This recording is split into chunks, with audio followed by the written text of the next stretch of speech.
Hi everyone, Eugene Sachs here with another review from GameCritics.com.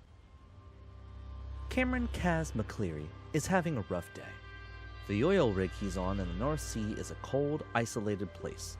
The crew enjoys his company, but the foreman is looking to fire him the first chance he gets, even though it's just a few days before Christmas. Then the drill on the rig hits something, and unleashes an otherworldly power that corrupts and kills everyone on the rig. Now Kaz only has one thing on his mind: survival. Still Wakes the Deep is a narrative horror title where players control Kaz as he explores the oil rig, avoids monstrous creatures, and looks for a way out. Players can run, jump, and pick up items lying around the area, but there's no possibility of fighting these deadly creatures. Kaz will be killed in one strike, so the only option is to hide and evade. The atmosphere in Still Wakes is sublime. The crew areas on the rig feel lived in, each with their occupants' personal effects on display and full of items that fill in their backgrounds. As I went deeper into the depths of the rig, the lack of maintenance was obvious as I found places that were starting to rust and wear down, even before the entity started corrupting it. The rig isn't the only thing that feels fleshed out though. While comparing Still Wakes the Deep to other titles in the same space, it's refreshing to have a character that feels like they have personality to them. And relationships are a key focus for Still Wakes the Deep overall.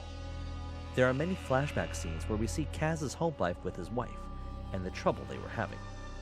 Kaz is also able to walk around the mess hall and talk to several members of the crew. In a conversation with his crewmates Brody and Raph, we learn that Raph's first dive is coming up today, and it's obvious he's nervous. Kaz tries to make a joke to cheer him up, but then quickly turns to reassuring comfort when he realizes the joke isn't working.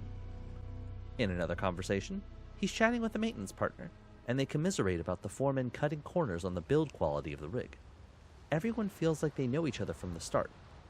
It makes perfect sense since the workers would be a tight-knit team on such a small rig, and the chatter sets the tone between everyone right from the start.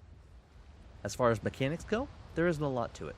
The emphasis here is definitely on narrative.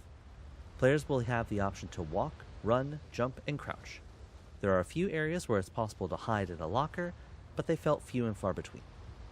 Some items can be picked up and thrown to make noise and draw monsters away from the player, but most of the running time is spent walking or sneaking from one area to the next, occasionally finding platforming sequences when jumping to a ladder or over a broken walkway. While Still Wakes has a horror flavor to it, it wasn't a kind of horror I would expected. It does have monsters that will take the player out in a single moment, but it never felt scary. Most of the time I was able to walk past creatures without them noticing.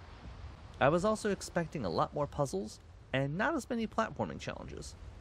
Honestly though, that's all perfectly fine since the narrative was expertly crafted. Still Wakes defied many of my expectations. I was expecting a typical horror experience where the main character is isolated, but instead got a character drama and complex relationships.